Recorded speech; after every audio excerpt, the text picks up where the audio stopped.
A lógica da nossa vida é a morte. E a lógica da nossa existência é a ressurreição.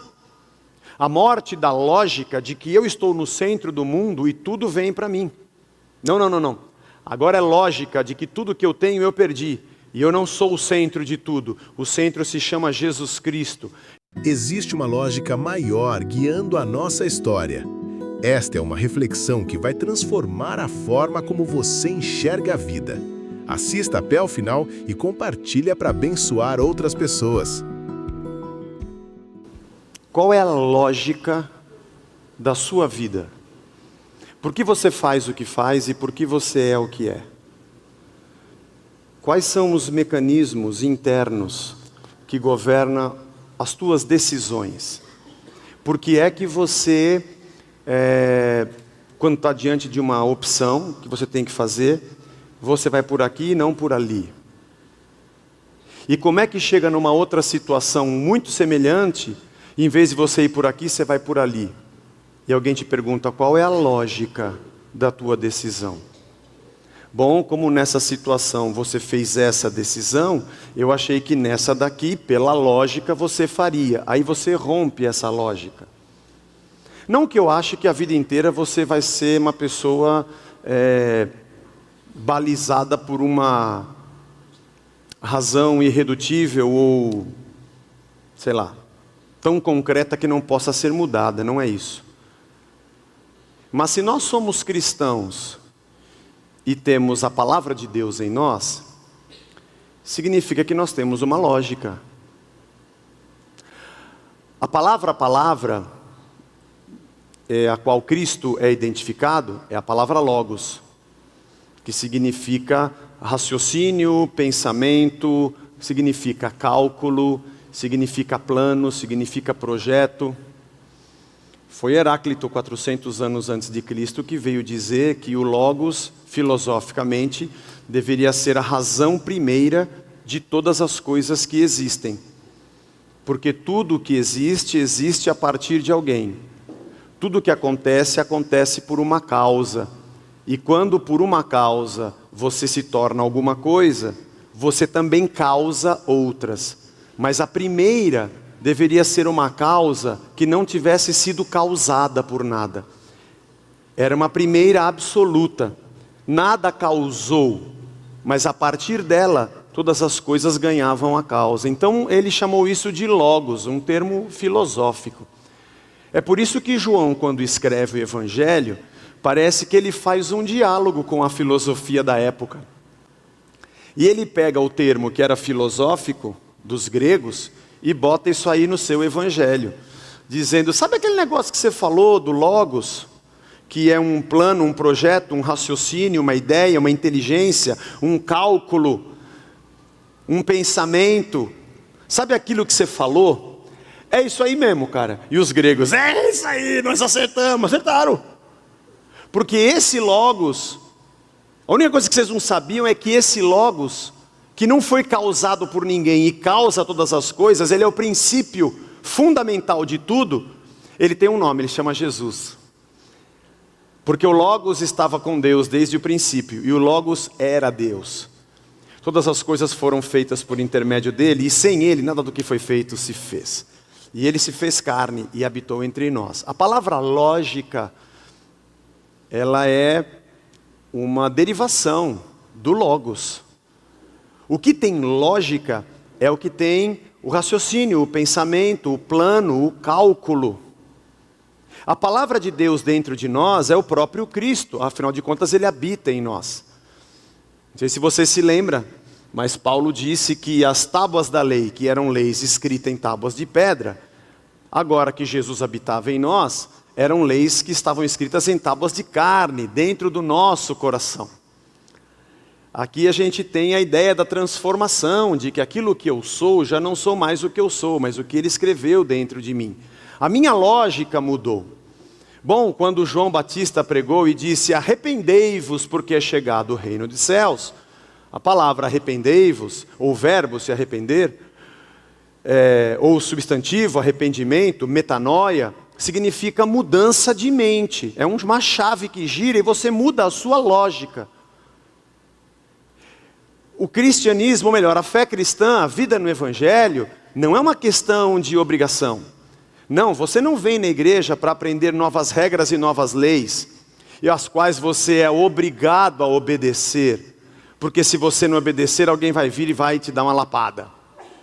E é um negócio que é sacal, mas eu tenho que fazer, eu tenho que obedecer a Deus, porque senão eu perco a minha bênção. Esse é um tipo de fé que nega a Deus. Não, Zé, eu creio em Deus para que Ele me dê a bênção. Então você está negando Deus, porque no centro da sua fé está você, e o que você vai receber, e o que você vai ter, e a bênção que você vai conquistar. Na verdade, buscar a Deus está em segundo plano, é só um caminho para alcançar o que eu quero. Eu não busco a Deus porque Ele é bom, ou porque Ele pode transformar a minha maneira de pensar e a minha lógica. Minha lógica está boa, eu quero isso aqui, é isso que eu quero. É isso que eu quero fazer e é isso que eu estou querendo ser.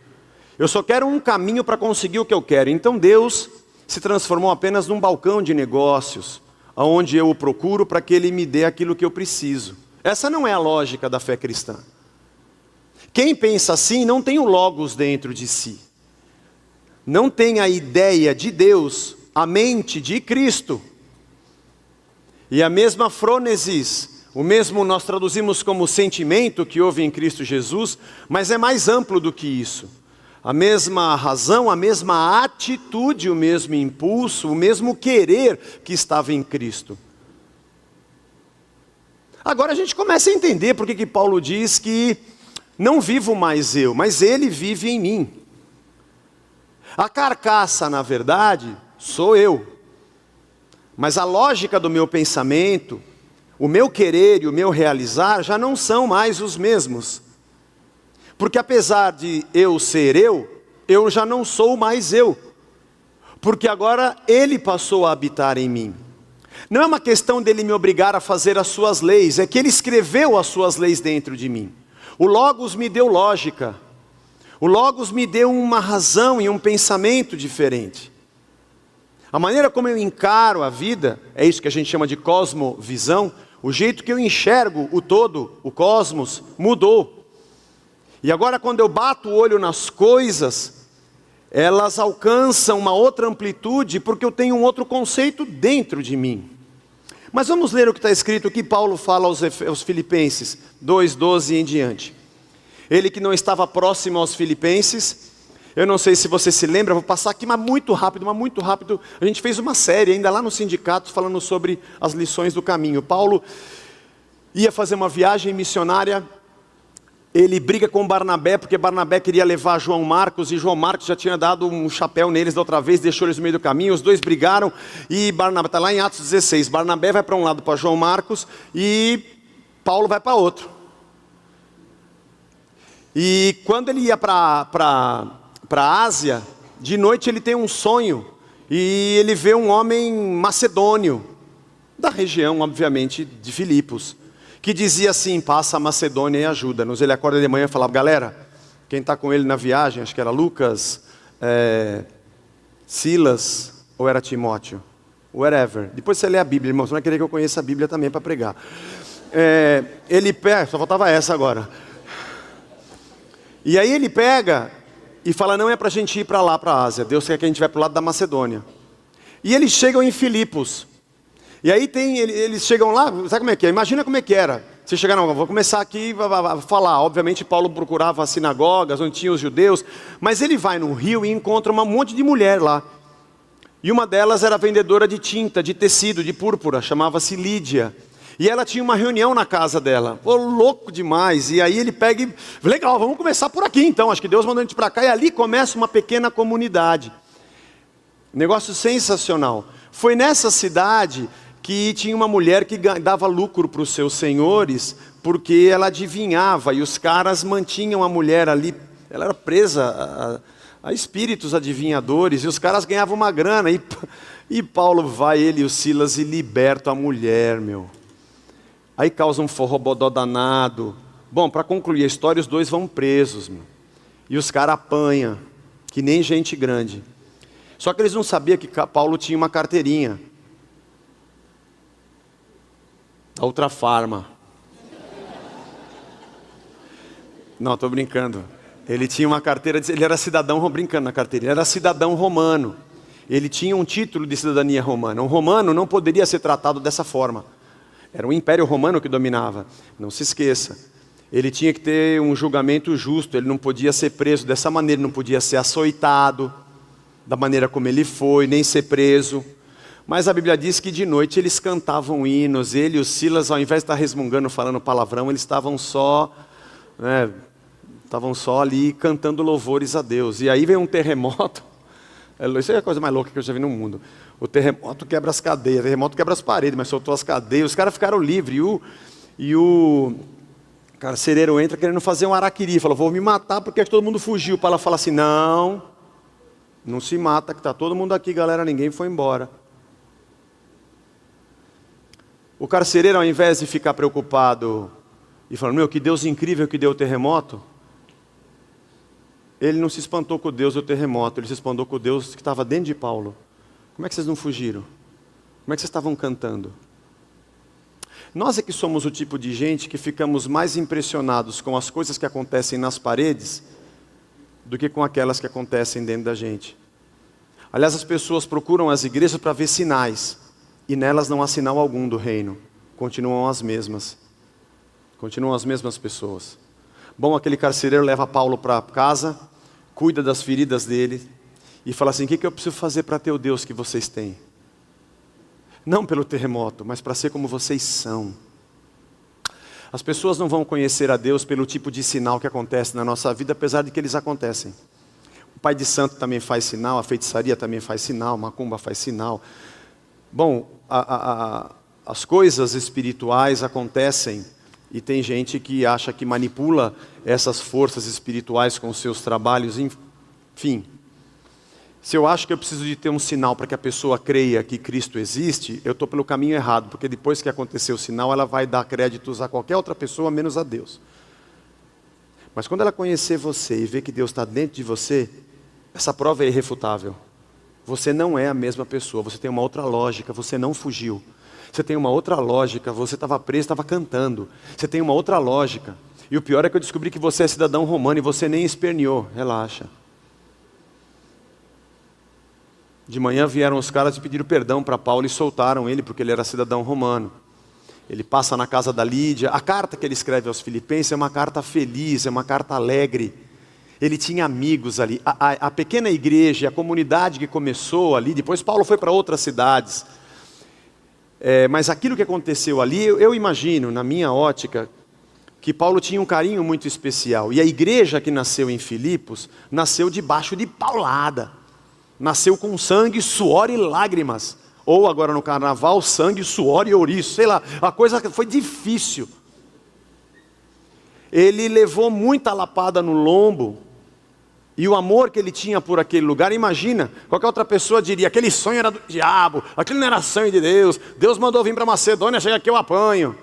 Porque a gente acha que vida cristã é só viver no Shangri-La, mágico de Oz, país das maravilhas. Um avião, um avião. Para quem assistiu a série, é muito antiga. Andar no caminho de Deus é andar no caminho que Deus quer que a gente ande. Nada é bom e nada é ruim. Tudo é de Deus, então tudo é perfeito e maravilhoso.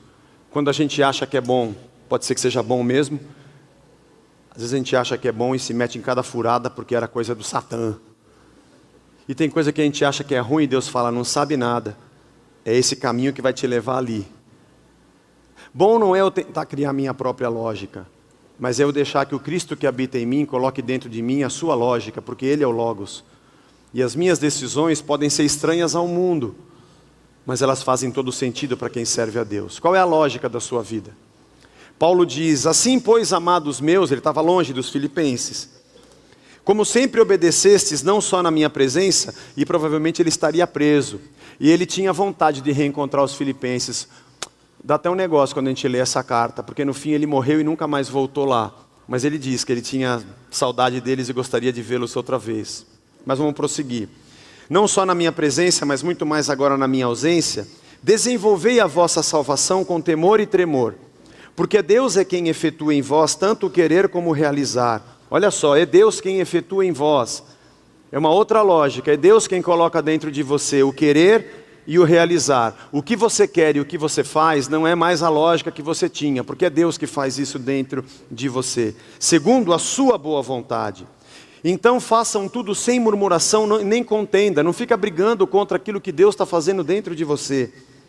Para que vos torneis o quê? Qual é a razão disso tudo, dessa lógica de Deus em nós? Para que nos sejamos irrepreensíveis, sinceros, filhos de Deus inculpáveis, no meio de uma geração corrompida, pervertida, na qual vocês resplandecem como luzeiros no mundo. Esse mundo está em trevas. É a atitude de vocês que vai fazer resplandecer Deus para esse povo. É uma outra lógica e um outro jeito de viver. Talvez Paulo estivesse aqui se lembrando, lembra eu e Silas lá preso? Então é um outro jeito de pensar e encarar as coisas. Para que vocês possam ser luz nesse mundo escuro, preservando a palavra da vida. Ele usa a palavra logos aqui também, preservando o logos da vida. A gente poderia extrapolar dizendo, preservando a lógica da outra vida que vocês têm, para que no dia de Cristo, lá na frente, eu me glorie, de que eu não corri em vão e nem me esforcei inutilmente. As lapadas que eu levei aí, as pancadas que eu sofri, eu ainda vou olhar e falar, puxa, valeu a pena, porque essa galera continuou. E quando eu chegar no dia de Cristo, eu vou falar, Senhor, eu entendo porque o Senhor me mandou para Macedônia para apanhar. Porque ali estava nascendo a tua obra, tinha gente tua naquela cidade. Entretanto, mesmo que eu seja oferecido por sacrifício, por libação, sobre o serviço da vossa fé, eu me alegro com todos vós e me congratulo. Assim vocês também, pela mesma razão, alegrai-vos e congratulai-vos comigo. Qual é a lógica da nossa vida? 3 coisas eu queria falar para você sobre esse texto. Ele diz assim, Paulo dizendo para essa galera, desenvolvei a vossa salvação com temor e tremor. A palavra desenvolver, que é você fazer a coisa rolar, ela está certa, ela pode dar para nós uma outra conotação capitalista, de que desenvolver é você fazer crescer. Tudo bem, não é completamente errado, mas a obra em nossa vida é o Espírito que faz, apesar da nossa permissão. Esse é um pensamento, irmão, que a gente podia ficar aqui 10 anos falando e a gente não ia conseguir entender. Quando é que o que acontece comigo é Deus que está fazendo eu fazer, ou quando é que sou eu que estou fazendo?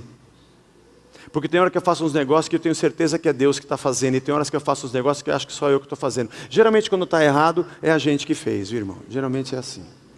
Só para você ter um bom pensamento. Mas a palavra aqui, no original, é a palavra efetuar, operar, realizar. Mais ou menos, traduzindo para os dias de hoje, poderia ser faça rodar. Sabe quando você instala um programa no computador e você aperta o Run? E ele roda o programa, ele faz acontecer o programa, o computador se prepara para que aquele software rode dentro do seu sistema, para que ele opere, para que ele funcione. Eu tentei traduzir esse termo para uma linguagem bem fácil para os dias de hoje, mas é mais ou menos isso. O que está dentro de você, você precisa deixar a coisa rodar. Você tem que deixar o negócio funcionar. A tua salvação, ela tem que rodar dentro. Esse é um programa que está dentro de você. E quando a gente fala de salvação, aqui tem um detalhe importante. Se eu dizer para você, você crê na salvação? Sim. Salvação do quê? Do que você é salvo? No inferno. Tá certo. Tá certo. Depois da queda, o homem se separou de Deus e aí entrou a morte. Essa separação causou um problema cósmico em tudo que existe, na natureza, no homem, nas relações, na relação com Deus, na relação consigo mesmo. O mundo já não é mais o mesmo sem Deus, não é o mundo de Deus, é o mundo dos homens. E aí então a coisa virou essa bagunça que a gente vive hoje, que vai degringolando de mal a pior. Então eu preciso de Deus para eu ir para o paraíso, quando acabar esse mundo eu ir lá para a glória. É verdade, mas quando a gente pensa só dessa forma, nós também estamos sendo mesquinhos. Porque alguém que busca a Deus para ser salvo na eternidade, está querendo dizer para mim e para Deus, para nós, de que enquanto Ele está aqui está tudo bem. Eu sou perfeito aqui, eu só quero que Ele me livre da morte lá, aqui não precisa de mexer. Não. A salvação ela tem um amplo significado. é que eu olho para a minha vida diante de Cristo e eu vejo os sinais da queda em mim. Porque o pecado está em mim, eu não sou o cara que eu deveria ser. Eu não sou o pai que eu deveria ser. Eu carrego ciúme, eu carrego medo, eu carrego vingança, eu gosto de dar um coicezinho aqui ou ali. Todos nós temos isso, como mães, como filhos. A gente carrega inveja, a gente é cheio de picuinha, nós somos fofoqueiros. Nós carregamos traumas, marcas negativas, agimos e reagimos pelas coisas que acontecem. Tem gente que a gente bate o olho e gosta de cara, o outro a gente bate o olho e não gosta, só por causa da camisa que ele está usando. Apesar de ser uma camisa terrível, mas a pessoa deve ser boa. Nós julgamos o livro pela capa, nós somos maledicentes. E aí eu vou até Deus fazer a minha alquimia e fazer um sacrifíciozinho para ver se Ele resolve lá no futuro. E quando eu morrer, que eu morro de medo, que me pelo de morrer, pelo amor de Deus, quando eu vou num caixão, num cemitério, eu não quero morrer. Quer dizer, posso, como dizia Chico Anísio, eu não tenho problema com a morte, eu só não queria estar lá quando ela acontecesse. E aí eu quero me livrar de lá, mas aqui nesse mundo, está tudo bem comigo. Eu não tenho problema em ser invejoso, maledicente, de ser uma tranqueira, de ter coisas que passam na minha cabeça que ninguém sabe. Se tivesse uma tela na minha testa para passar o que eu pensei, você não acredita. Quando a Globeleza apareceu na tela, o que passou pela minha cabeça, se você visse, aliás, se todo mundo pudesse ver o que está dentro da gente, o podre que está dentro da gente, mas ninguém vê, então eu sou perfeito. A salvação tem uma amplitude enorme. Eu não quero ser salvo da punição eterna. Eu quero ser salvo também dos efeitos desta queda. Eu não quero mais ser quem eu sou. Senhor, eu queria que a minha vida fosse outra. Eu queria que os meus relacionamentos acontecessem em outras bases. Sabe quando eu vi Jesus, a maneira como Ele agia, o amor dele, a justiça dele, a temperança, o domínio próprio, a santidade, a solidariedade, o socorro, o amor, a graça, a exortação na hora certa com a palavra certa, o caminho reto que ele andava, a lógica que ele tinha. Eu precisava ser isso, porque assim deveria ser o homem. Essa é a vida. Jesus se tornou como um de nós, mais ou menos. Ele se tornou como um melhor do que nós, porque nós somos muito piores do que aquilo. Ele é a vida que nós deveríamos na verdade ser e não somos. Ele se fez como um de nós, na carne. Mas Ele é melhor do que nós, infinitamente melhor do que nós. Somos criados à sua imagem e semelhança. A obra redentiva de Cristo nos leva de volta a sermos o ser criado em Adão, porém antes da queda, dependentes de Deus. A salvação vai me levar à eternidade quando esse mundo acabar, ou manter a minha eternidade com Ele. Mas eu desejo muito também que o desenvolvimento, usando essa palavra traduzida na língua portuguesa, ou esse programa que vai rodar na minha vida, mude e me salve dessa mentira que eu vivo. Me salve dessa ganância. Me salve dessa inveja. Porque quando eu olho para mim e vejo essas coisas, eu me envergonho de mim mesmo. E eu preciso ser salvo de mim. Eu preciso ser salvo desse sistema corrupto que entra até lá dentro do meu computador, para minha casa, para minha cabeça, nas músicas que eu ouço. E não dá para negar. A gente está bombardeado por uma outra lógica no mundo. Quando eu desejo a salvação, eu desejo algo muito mais do que apenas a eternidade, que já é grandiosa. É a obra maravilhosa da vida eterna. Mas eu quero ser salvo. E Paulo diz, faz esse programa rodar dentro de você. Para que o mundo possa ver que tem algo diferente acontecendo dentro de você. Não só ao teu redor. Não só nas paredes que tremeram no dia que você foi livre lá na cadeia. Muito legal, muito bom. Você tem alguns sinais que todo mundo se espanta. Aí vem os sacerdotes lá de Faraó no Egito, quando Moisés fazia sinal, e reproduziam alguns sinais com as suas macumbas. O sinal não faz alguém crer que Deus é Deus. Às vezes sim, mas nem sempre. Mas olhar para mim e para você e enxergar uma outra lógica. Tenham temor e tremor. Temor e tremor. A palavra temor, medo, é a palavra phobos, da onde vem a fobia. Ah! E tremor é de você tremer mesmo. É uma mistura de respeito e medo, quando Paulo diz isso. Tem alguma coisa acontecendo aí, ó. Tem alguma coisa acontecendo na tua cabeça, na tua alma, no teu coração. Uma outra lógica está rodando dentro de você. E você tem que ter medo disso. Não brinque com isso. Tenha temor e tremor. Porque na verdade o que você quer e o que você faz, é Deus quem opera. É Deus quem opera em vós, tanto o querer quanto o efetuar. Ele usa a mesma palavra para Deus e para nós. Ele diz, é Deus quem opera dentro de vocês, o querer e o operar. Ele usa o mesmo verbo. Deus opera na sua operação. Quando você faz, não é você fazendo, é Deus fazendo. Isso é difícil, irmão. Quantas vezes você pode dizer na sua vida que aquilo que você fez era Deus dentro de você te dizendo, vai e faça. Naquele site que você entrou, era Deus dizendo, entra e vê aí. Aquele filme depois da meia-noite que você viu. Era você ou era Deus? Aquela resposta torta que você deu para o teu filho, era você ou era ele? Dentro do teu sistema aí, o que estava rodando? Tenha medo disso. Essa é uma boa palavra.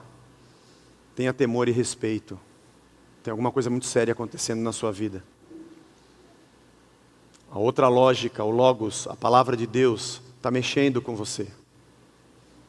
É uma fase bonita. E vai durar pouco, só a vida inteira. Porque Paulo diz em Gálatas 5,17 que o Espírito milita contra a carne e a carne contra o Espírito. Para que não façamos o que seja o nosso querer. Porque Paulo dizia que no meu querer, de verdade, eu quero fazer a vontade de Deus, mas nos meus membros eu vejo a força da carne me levando a fazer o que eu não queria fazer. Fazer o que eu quero fazer, não é fazer o que a minha carne quer, essa é a lógica. É fazer aquilo que eu sei que eu preciso fazer. Você não segue a Jesus pelas coisas que Ele vai te dar. Se você faz isso, você está seguindo errado. Mas se você quiser continuar nisso, você está no lugar errado. Você segue a Cristo porque você não quer mais ser quem você é. Essa é a lógica. Eu quero que Ele me salve de mim mesmo. Por isso eu tenho temor. Porque Deus está agindo em mim. Maior prova, quando todos nós, essa galera toda, passa por aquele vidro e vai viver a vida nessa cidade. Uns aqui estão no comércio, outros na indústria, outros nos serviços, um no metrô, outro no ônibus. Nós somos luzeiros num mundo escuro. Na Bíblia a Mensagem, o Eugene Peterson fez uma metáfora. Ele disse, como hoje as cidades já são iluminadas, né? A gente não tem tanto a ideia da escuridão, o que significa, mas ele fala que nós somos um sopro de ar fresco no meio de uma sociedade poluída. O povo está... E vem alguém e é um sopro de ar fresco. Onde você encontra a vida e você relaxa. As ideias e a lógica da justiça, do amor, da compaixão, da dignidade, da honestidade que imperam dentro de nós, demonstram quem Cristo é para esse mundo. Mas para isso tem que ter uma rendição. Tem que ter uma rendição. Porque a lógica do Evangelho e da vida cristã é a morte. Essa é a lógica da nossa vida. Morrer. A gente podia aqui falar muitos textos, vou lembrar alguns. Vai. Aquele que quiser vir após mim, negue-se a si mesmo. Joga fora você mesmo e me siga. Ou quando Paulo diz que ele habita em nós e nós somos o seu templo. É ele que nos dá a vida, porque nós estávamos mortos nos nossos delitos e pecados. É que a gente não sabe, achava que aquilo era vida. A lógica é a morte. Ou quando ele diz, estou crucificado com Cristo, morri. Não vivo mais eu, mas Cristo vive em mim. Essa é a lógica. Porque para mim, o viver é Cristo e o morrer é lucro. Cada dia que eu morro, eu estou no lucro. Ou quando ele diz em Filipenses 2 também, tudo reputei por perda. Eu que era cidadão romano, circuncidado ao 8º dia, fariseu segundo a lei, hebreu de hebreus, cidadão romano, tinha tudo isso eu reputei por perda. E joguei tudo fora, pela sublimidade do conhecimento do Filho de Deus. A lógica da nossa vida é a morte. E a lógica da nossa existência é a ressurreição.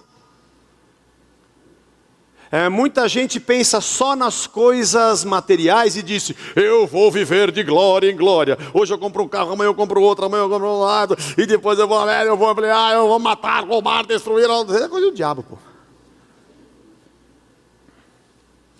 Aliás, o texto da palavra de Deus, quando Paulo diz andar de glória em glória, ele está falando sobre a obra transformadora do Espírito em nós, não das coisas que a gente conquista.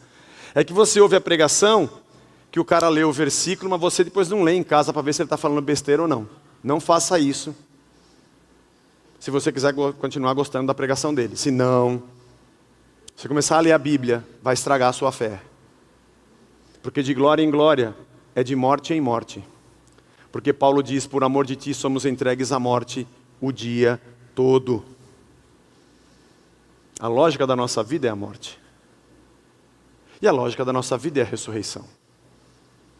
Cada dia que eu me levanto, eu digo, isso aqui está errado, isso aqui tem que morrer na minha vida. Esse eu aqui tem que matá-lo. E à luz da ressurreição de Cristo, eu viver uma nova vida. Uma nova lógica. Nós vivemos a vida de morte em morte. Essa é a verdade. A cada dia a gente morre mais um pouco. E depois, a cada dia, a gente ressurge com uma nova lógica. Eu imagino com você o que acontece comigo, a cada pregação que eu ouço, a cada estudo, ou a cada discipulado, a cada congresso que eu vou, que eu falo, rapaz, eu não tinha pensado nisso. E olha que eu fazia assim, mata isso aqui! E eu quero, Senhor, nascer de novo. Hoje eu morri mais um pouco. A sua vida não é sinalizada pelo quanto você ajunta, mas pelo quanto você está disposto a perder.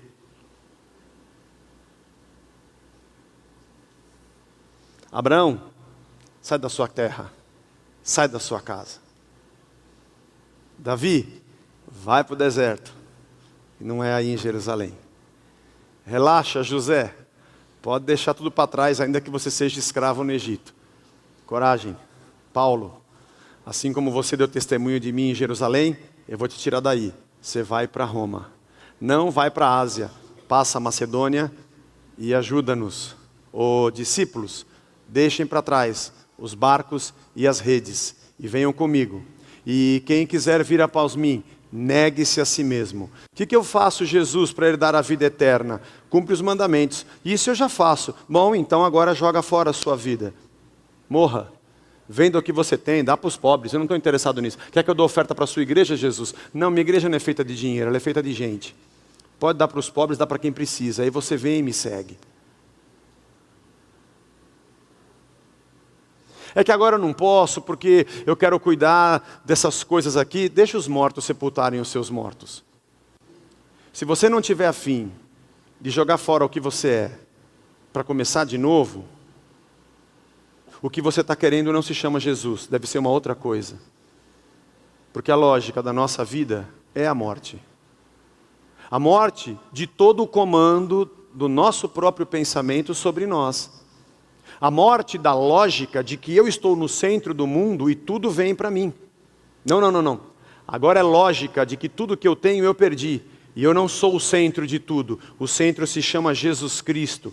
E eu vivo por Ele, porque dele, por Ele e para Ele são todas as coisas. E não tenho que me preocupar com o que eu vou ter, porque Ele, antes que eu peça, já sabe todas as coisas que eu necessito. Não ando ansioso por coisa alguma. Eu busco em primeiro lugar o reino de Deus e a sua justiça. As outras coisas, relaxa, Ele cuida de você porque Ele é bom e a sua misericórdia dura para sempre.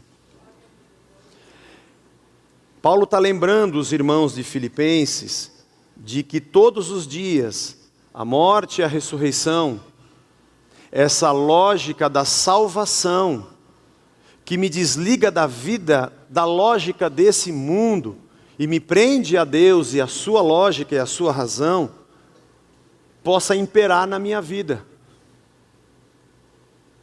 A gente podia resumir isso tudo dizendo que essa é a nossa vida cristã, isso é vida, isso é vida.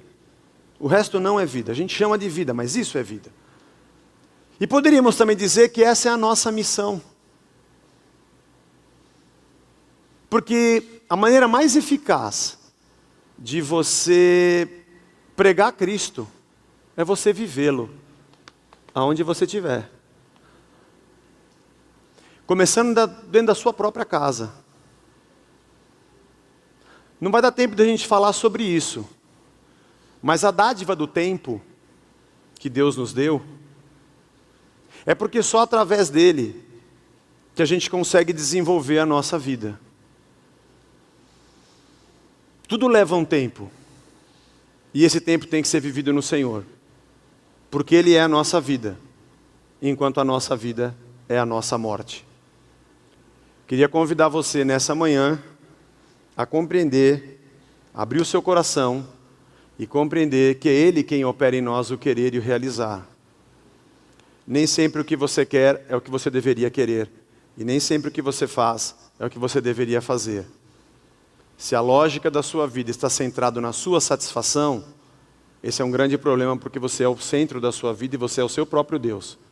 Mas se a lógica da sua vida é glorificar a Cristo, porque Ele é Senhor, então você vai morrer para você mesmo. Mas não se preocupe, todas as outras coisas Ele vai cuidar. Se esta mensagem falou ao seu coração, deixe um comentário. Fique com Deus e até a próxima.